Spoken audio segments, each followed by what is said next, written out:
और अब बात करते हैं अतीक की फियर फाइल्स की।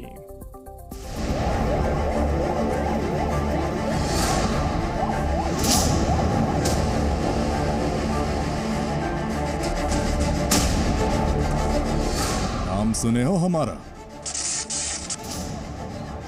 वही तुम पैरम तोड़वा डालेंगे। आओ मैं तेरा बता, अभी तो हमको जानता नहीं है। जिसने शौक इलाही उर्फ चांद बाबा को मारा। रोशनबाग घाट के पास गैंग वार हुआ। एक तरफ अतीक का गैंग, दूसरी तरफ चांद बाबा मारा गया और उसी दिन शायद या उसके दूसरे दिन काउंटिंग हुई और अतीक विजयी हो गया। जिसने चांद बाबा के भाई जग्गा को भी ठिकाने लगाया।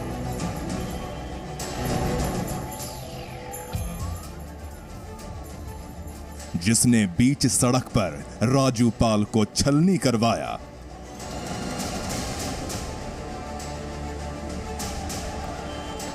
अतीक जैसे लोग ने मेरे पति की हत्या की और उस समय मान के चले जीने का मन नहीं करता था, मगर जिम्मेदारी थी, परिवार था।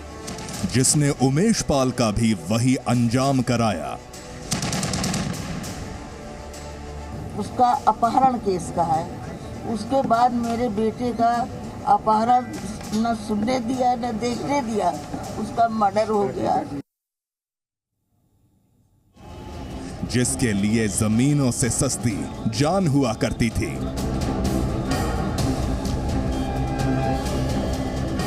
धमकी दी बच्चों को, मुझको, कि तुम्हारे बच्चों नहीं दिखाई पड़ेंगे, तुम नहीं दिखाई पड़ोगी, नहीं वो जमीन छोड़ दो।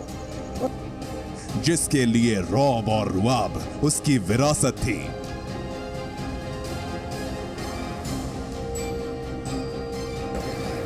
माफिया बनने के लिए जो सारे गुण अवगुण होने चाहिए थे वो अतीक में थे।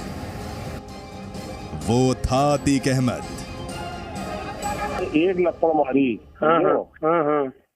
खाली एक हाथ मारी, मगर भाई तुमका एक हाथ मारा, समझो ना। अतीक अहमद की मौत के बाद उसके किस्से अब वायरल हो रहे हैं। अतीक अहमद न सिर्फ लोगों से रंगदारी मांगता था, बल्कि धमकी और अपशब्दों का भी धड़ल्ले से इस्तेमाल करता था।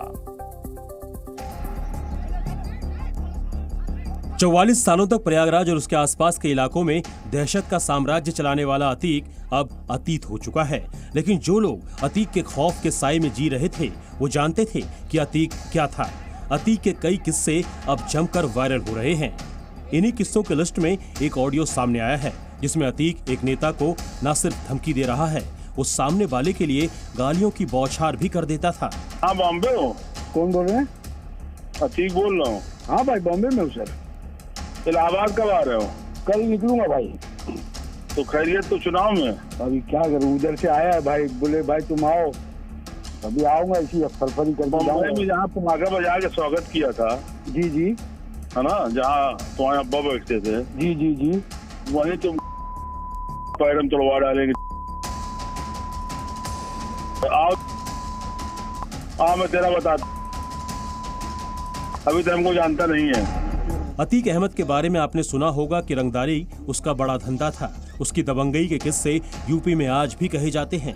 हम आपको अतीक अहमद का एक ऑडियो सुनाते हैं। इस ऑडियो में अतीक अहमद 10 करोड़ रुपए की रंगदारी मांगते हुए सुना जा सकता है। अब तक तो कम से कम 10 करोड़, चाहे घर बेच चाहे द्वार बेच, अब तुझसे लिया करूंगा जबरिया गुंडे से पैसा, समझे? आप कहें तो नहीं जाता हूँ भाई, खत्म हो गई बात। इसमें गाली आप कह देते भाई।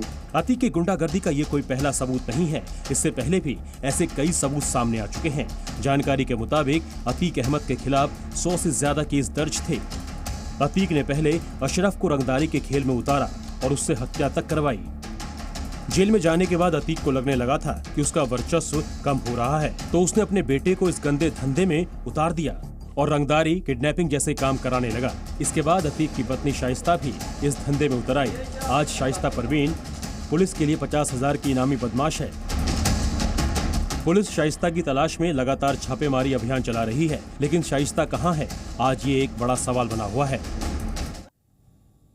अतीक अहमद का प्रयागराज ही नहीं पूरे यूपी में खौफ था, लेकिन प्रयागराज में ऐसे पुलिस अफसर भी तैनात रहे जिन्होंने एक बार नहीं बल्कि अतीक अहमद को 3-3 बार गिरफ्तार किया। आईपीएस लालजी शुक्ला अब रिटायर हो चुके हैं, लेकिन उन्हें कभी भी अतीक अहमद को गिरफ्तार करने में कोई डर नहीं लगा। वो हमें बता रहे हैं कि कैसे अतीक ने चांद बाबा की हत्या की थी। शुक्ला जी, आप अतीक अहमद जैसा बदमाश जिसके करियर की शुरुआत अगर कही जाए अपराध की तो चांद बाबा की हत्या से हुई थी, इसके बारे में क्या कहेंगे? ऐसा है कि पुलिस प्रशासन को आखिर में ये भी तो विचारणीय है कि चुनाव में वोट कौन देता है। पुलिस तो वोट देती नहीं है। संरक्षण तो जो है उसे समाज का मिलता है, जिस समाज से आया होता है। चुनाव लड़ने के, चुनाव जीतने के बहुत से तरीके होते हैं। जो प्रथम चुनाव इसने 89 का जीता, निर्दल जीता था, और उस समय जो है 2 अपराधियों के बीच में लड़ाई थी, अतीक अहमद और एक चांद बाबा। चांद बाबा इससे पुराना था और इससे ज़्यादा खतरनाक था। कई हत्याएं किया था। एक हकीम बाबा टाइप था, उसकी हत्या किया था, तो उससे उसका नाम चांद बाबा हो गया था। चांद बाबा जेल से रहते हुए जो है कारपोरेटर का चुनाव जीता था 88 में। फिर ये चांद बाबा के पीछे ही रहता था। जब चांद बाबा जेल से छूटा था तो अतीक अहमद अपनी गाड़ी से लेकर के पूरे जुलूस फार में लेकर के आया था। अब जो है इसके मन में सब ये देख करके कि जो है चांद बाबा जेल से चुनाव जीत रहा हो रहा, इसके भी मन में आया कि हम तो अपराध की दुनिया में आगे बढ़ ही चुके हैं, पैसा कमा रहे, लेकिन इसके लिए बिना राजनैतिक जो है व्यक्ति बने, राजनैतिक स्वरूप धारण करना आवश्यक हो गया, राजनैतिक परिवेश में आना आवश्यक हो गया। उसने चुनाव 89 में निर्दल पर्चा दाखिल किया। पहले चांद बाबा नहीं इसको समर्थन दे रहा था। उसके भी मन में आया कि जब मैं जेल से विधायक कारपोरेटर का चुनाव जीत सकता हूं तो मैं वो भी पर्चा दाखिल कर दिया जी। ये अतीक मना किया कि तुम मत लड़ो, का तुमसे हम छोटे हैं, तो कि तुमसे तुम्हारे हम बाप हैं, गुरु हैं, वो भी दाखिल कर दिया। काउंटिंग से जस्ट पहले उसने रोशनबाग ढाल के पास गैंगवार हुआ। एक तरफ अतीक का गैंग, दूसरी तरफ चांद बाबा मारा गया। और उसी दिन शायद या उसके दूसरे दिन काउंटिंग हुई और अतीक विजयी हो गया। जब जीत गया तो उसके बाद तो उसका सामाजिक, राजनीतिक, आपराधिक जो भी कहा जाए वो वर्चस्व बढ़ता गया।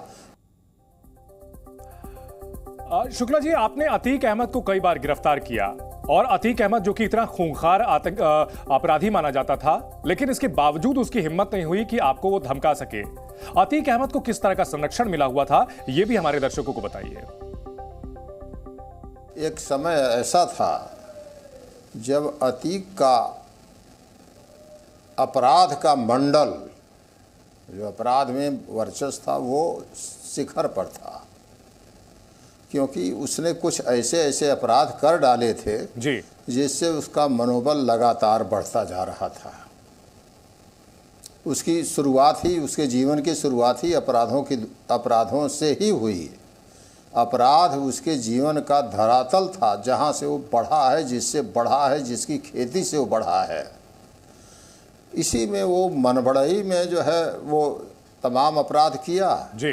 फिर उसे संजीवनी सत्ता के सहयोग से मिलती रही। आपको बता दें कि जिसमें हमने पहली बार गिरफ्तारी किया, मतलब उस गिरफ्तारी टीम को मैं लीड कर रहा था। ये 1996 का एक प्रकरण है। एक अशोक साहू की हत्या उसके भाई अशरफ ने सिविल लाइंस में दिन दहाड़े 19 जनवरी 1996 को कर दिया था। और उसका जब अभियोग पंजीकृत हुआ तो यह मामला स्पष्ट हुआ कि उस हत्या का षड्यंत्र पूरा अतीक ने रचा था। अशोक साहू की कोई गलती नहीं थी, एक बड़ी छोटी सी गलती थी जिसको आदमी सोच नहीं सकता कि एक गाड़ी पार्किंग को लेकर के अगर एक तकरार हो जाए तो उस पर हत्या हो जाए। हत्या इसलिए हुई कि उसकी इतनी जुर्रत हुई कि वो उसके भाई से तकरार किया। जब अशरफ हत्या करता है तो अतीक ने अपने रसूख, अपने संबंधों का, अपने जो है लोगों का इस्तेमाल करके अशरफ को 19 जनवरी 1996 को थाना चंदौली, जनपद चंदौली में हवालात में माने पुलिस द्वारा अरेस्ट दिखवा देता है जी। मतलब उसकी जो है वो कूटरचित तरीके से और उसके साथ कट्टा आदि की बरामदगी हो जाती है। फिर जो उसकी कार्रवाई होती है, अदालत के सम्मुख प्रस्तुत करना, बेल, रिमांड, कस्टडी, ये सब होता रहा। जब बात आई तो ये भी, इनको भी एक कॉन्स्पिरेसी में इनके भी खिलाफ सबूत आए, तो ये अपना हाई कोर्ट दौड़े। हाई कोर्ट से रिलीफ नहीं मिली तो इन्होंने अपने प्रभाव का इस्तेमाल करके अभियोग को CBCID ट्रांसफ़र करा दिया। तो तत्काल तो गिरफ्तारी की तलवार जो लटक रही थी वो टल गई, लेकिन ये 6-7 महीना लगा। फिर CBCID ने भी पाया कि ये मामला सही है, तो इनकी गिरफ्तारी CBCID के विवेचक को साथ में लेकर के 9 अगस्त 1996 को इनके घर से चकिया स्थित कार्यालय से किया गया। उस टीम को मैं लीड कर रहा था। बिल्कुल। और इनको दबोच करके लाया गया। बिल्कुल। तो शुक्ला जी, निश्चित तौर पर जिस तरह से उसका मन बढ़ा हुआ था आपने बताया, और यही वजह रही कि अहंकार जो था उसे ले डूबा। बहुत शुक्रिया जी न्यूज से बात करने के लिए। अतीक अहमद को लेकर हमने दिल्ली पुलिस में तैनात रहे पूर्व IPS करनैल सिंह से बातचीत की। उन्होंने हमें बताया कि एक बार जब उनके इंस्पेक्टर से अतीक का सामना हुआ तो अतीक की पैंट गीली हो गई थी। बेसिकली एक फोन मिला जो इसके शूटर का था, अतीक के, और उस फोन को जब टेक्निकल सर्वेलेंस पे लगाया गया तो एक दिन एक कॉल आई कि, और उसमें आवाज उस शूटर की नहीं थी, अतीक की आवाज थी कि मैं पीतमपुरा में एक घर में आ रहा हूँ। तो हमारी टीम वहां गई, और जब ये उतरा अपनी कार में बैठा तो टीम ने इमीडिएटली इसको रोका, क्योंकि इनपुट रहता है ऐसे क्रिमिनल्स के लिए कि इनके पास वेपन होता। हमारी टीम भी वेपन्स के साथ थी। तो सब इंस्पेक्टर विनय त्यागी ने जब इसको कार से उतरने के लिए एक और अपनी पिस्टल दिखाया और बताया मैं स्पेशल सेल से हूँ, तो टीम के लोग बताते हैं कि इसकी पैंट गीली हो गई थी। अतीक जब तक जिंदा था तब तक उसके गुर्गों ने खूब आतंक मचाया। ऐसा ही एक मामला 2014 में हुआ जब प्रयागराज के पास मरियाडी गांव में एक मर्डर हुआ और उसके आरोप में 5 लोगों के खिलाफ मुकदमा दर्ज किया गया। आरोप है कि उसी मामले में साबिर नाम के एक शख्स के भाई को भी फंसाया गया। तब से लेकर अब तक साबिर आतंक अतीक के खिलाफ लड़ रहा है। इस दौरान उसे जान से मारने की कोशिश हुई, फिरौती मांगी गई, यहां तक कि जबरदस्ती साबरमती जेल ले जाने की भी कोशिश हुई। साबिर ने अब जी न्यूज के कैमरे के सामने अतीक के गुनाहों की गवाही दी है। आप भी सुनिए। हमारे साथ बात करने के लिए साबिर हैं। साबिर वो शख्स हैं जो अतीक के मौत से 3 दिन पहले अतीक के खिलाफ धूमनगंज थाने में मुकदमा भी दर्ज कराया था, क्योंकि अतीक ने इनसे 1 करोड़ रुपए का एक्सटॉर्शन मनी मांगा था और साबरमती जेल मिलने के लिए बुलाया था। और उसी दौरान उनके गुर्गे इनके पास आए और इनका अपहरण करने की भी कोशिश की। केस आपके भाई के खिलाफ दर्ज कराया गया था, लेकिन मेरा सवाल है कि फिर आपको क्यों टारगेट करने लगे? क्योंकि उस केस में मेरे घर परिवार के लोग और जो भी ऐसे जानने वाले थे, घर में दोस्त यार थे, जो भी थे, किसी की हिम्मत नहीं हो रही थी कि पैरोकारी में वकालतनामा पे साइन करे। वो मैंने किसी तरह हिम्मत जुटा के कि भाई अगर हम नहीं करेंगे तो कौन करेगा। कभी गाड़ी रोक ली जाए, कभी मैं कचहरी से जाऊं तो मुझे रोक लिया जाए, क्योंकि चकिया एक मौत का कुआं था।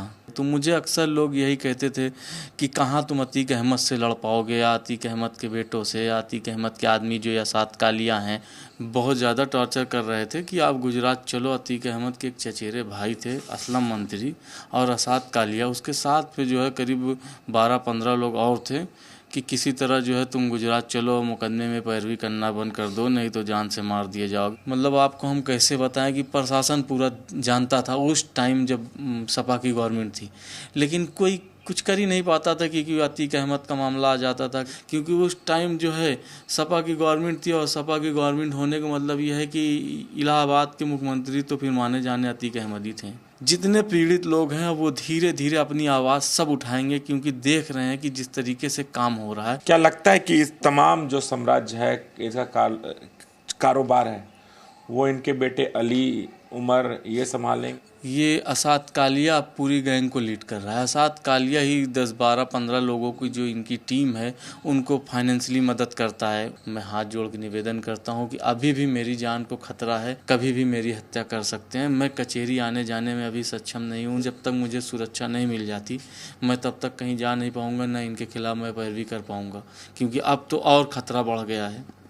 ये साबिर थे जो साफ तौर पर बता रहे हैं कि किस तरीके से अतीक और उसके भाई अशरफ ने इनके परिवार पर जुल्म सितम ढाया और लगातार इन्हें टॉर्चर करता रहा। लेकिन अभी भी इनके मन में डर है, असुरक्षा की भावना है कि अतीक और उसके गुर्गे कभी भी इन पर हमला कर सकते हैं। राजू राज, जी मीडिया, प्रयागराज।